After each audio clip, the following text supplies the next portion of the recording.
We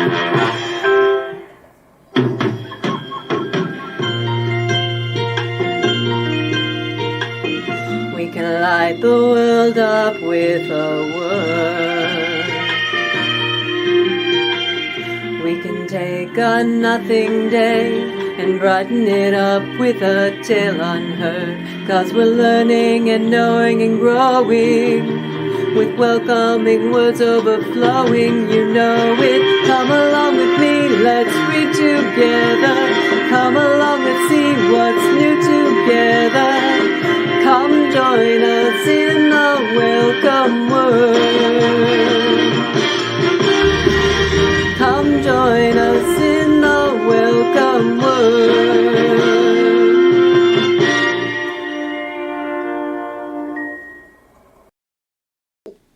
Welcome to Welcome Word. I'm Mary, and I'm here in our beautiful Hopkins Gethsemane Lutheran Church Library, and I'm the librarian here. And today we're going to be celebrating contributions made from our Black American sisters and brothers.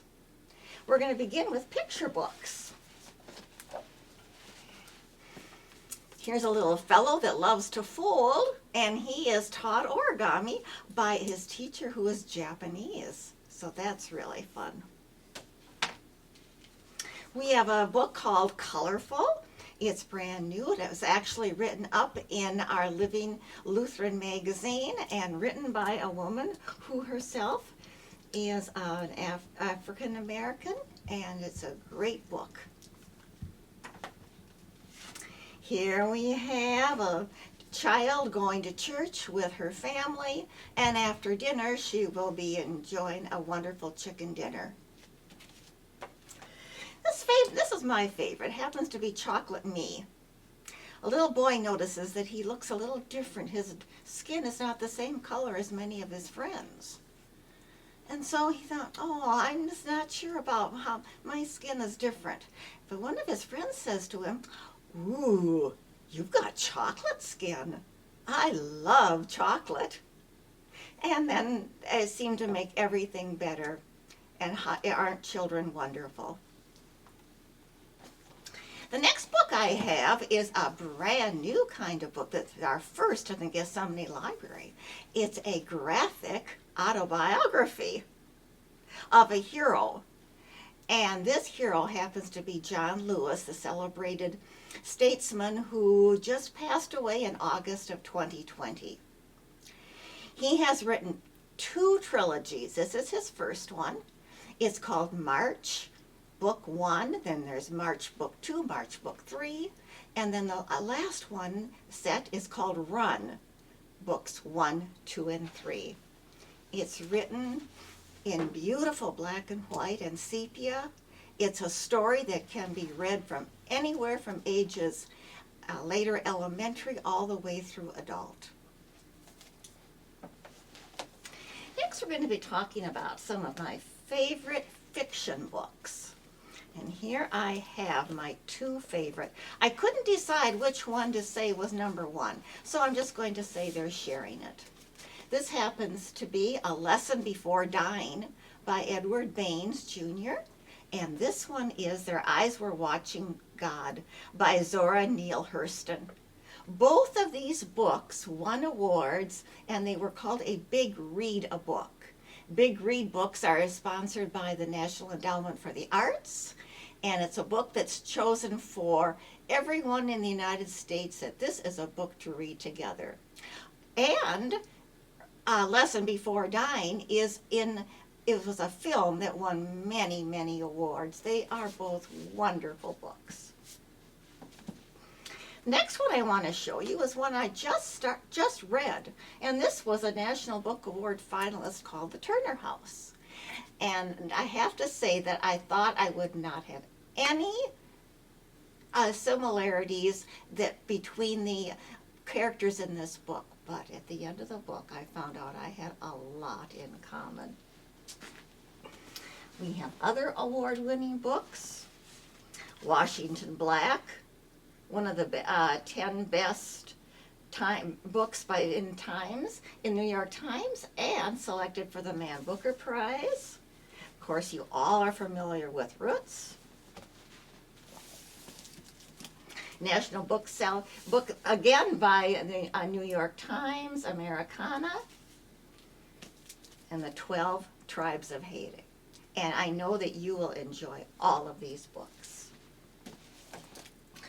Let's venture over to some of my favorite nonfiction books. This happens to be my favorite, by Isabel Wilkerson, The Warmth of Other Suns, the story about 4 families' migration after the Civil War. And we also have her newest book, which has been on the bestseller list for weeks, called Caste. This book is by Roxanne Battle. She happens to be a news anchor right here in Minneapolis. And she wrote a book after her divorce, telling about some of the experiences that she has.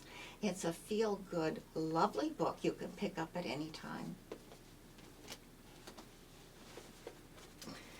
The book Just Mercy received a lot of attention, and that was about Black American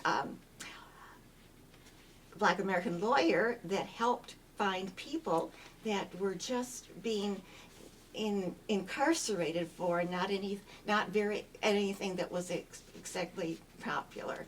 So this is a great one. It was made into a movie. My Grandmother's Hands comes from a man that lived in Minneapolis. Of course, you are all familiar with Hidden Figures. And I just have to stop and say that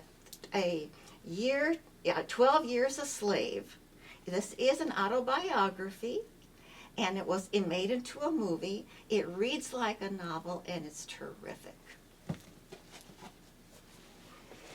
Now, there have been several compilations, too, where Black artists have been involved with other people to produce things. This one is called a DVD called The Mask You Live In, about young men. This is Misrepresentation, and one of the editors of the 3 is a Black American woman. We have Pray the Devil Back to Hell, and it's numerous awards. And a DVD about Thurgood Marshall.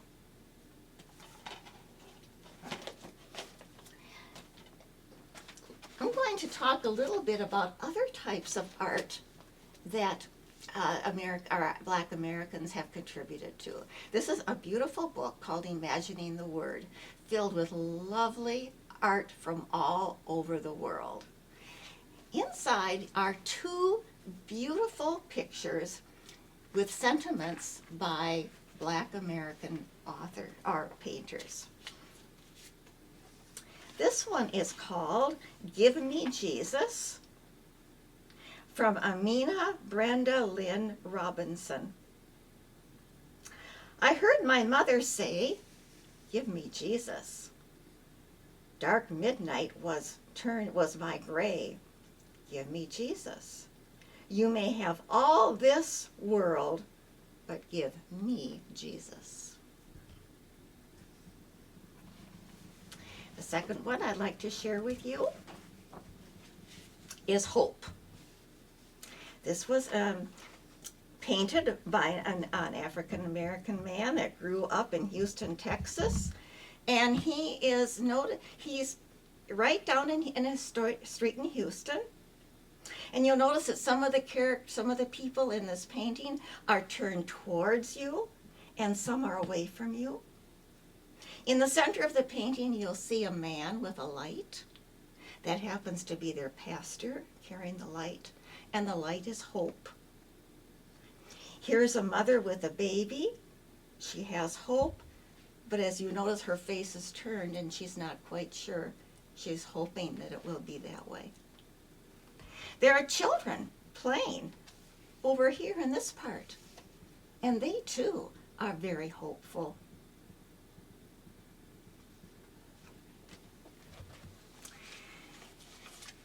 I have some links in my article about a couple of a poem and a TPT production. And a TPT production is from all kinds of artists just in Minnesota. Well, one of the artists I just really dearly love, his name is James Samuel Cornbread Harris, the senior. And he's very known for his jazzy but blues also, and his cornbread songs. In 2013, he was awarded the 2013 he was awarded the Sally Urban Ordway honor. And as he got up, he said at the very end of his speech, "If you want to be blessed, try kindness." Well, it makes me kind of hungry. Ooh, a piece of cornbread. And I'll get that ready. And here's to you, Cornbread Harris. I will try kindness. Thank you for visiting with us today. And I look forward to seeing you next time.